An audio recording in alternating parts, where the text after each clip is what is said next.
చిలుకూరు ఆలయంలో ప్రధాన అర్చకులు శ్రీ రంగరాజన్పై జరిగిన హత్యాయత్నాన్ని తీవ్రంగా ఖండించారు వీహెచ్పీ జాతీయ అధికార ప్రతినిధి రావినూతల శశిధర్.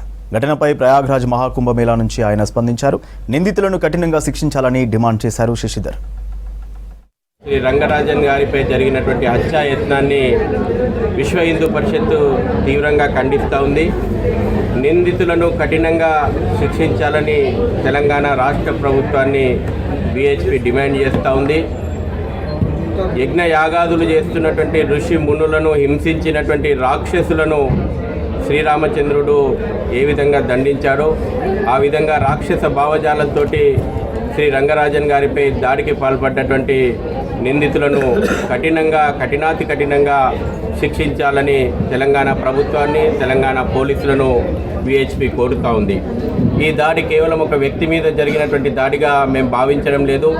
దేవాలయాల వ్యవస్థపైన, అర్చక వ్యవస్థపైన, సామాజిక సంస్కరణల కోసం పోరాడుతున్నటువంటి వ్యవస్థలపైన జరిగినటువంటి దాడిగా వీహెచ్పీ అభిప్రాయపడుతుంది.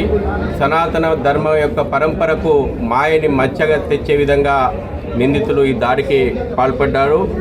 దోషులు, వారి వెనుక ఉన్నటువంటి వ్యక్తులు ఆ కుట్ర కోణాన్ని పూర్తిగా సమగ్రమైనటువంటి దర్యాప్తు జరపాల్సినటువంటి అవసరం ఉంది. తెలంగాణ పోలీసులను మేము డిమాండ్ చేస్తూ ఉన్నాము. ప్రత్యేక దర్యాప్తు బృందాన్ని ఏర్పాటు చేసేసి దీని వెనకాల ఉన్నటువంటి శక్తులు, వ్యక్తులు, సంస్థలు, వాటి యొక్క కార్యాచరణపైన సమగ్రమైనటువంటి విచారణ జరిపి దీని కుట్ర కోణాన్ని వెలికి తీయాల్సినటువంటి అవసరం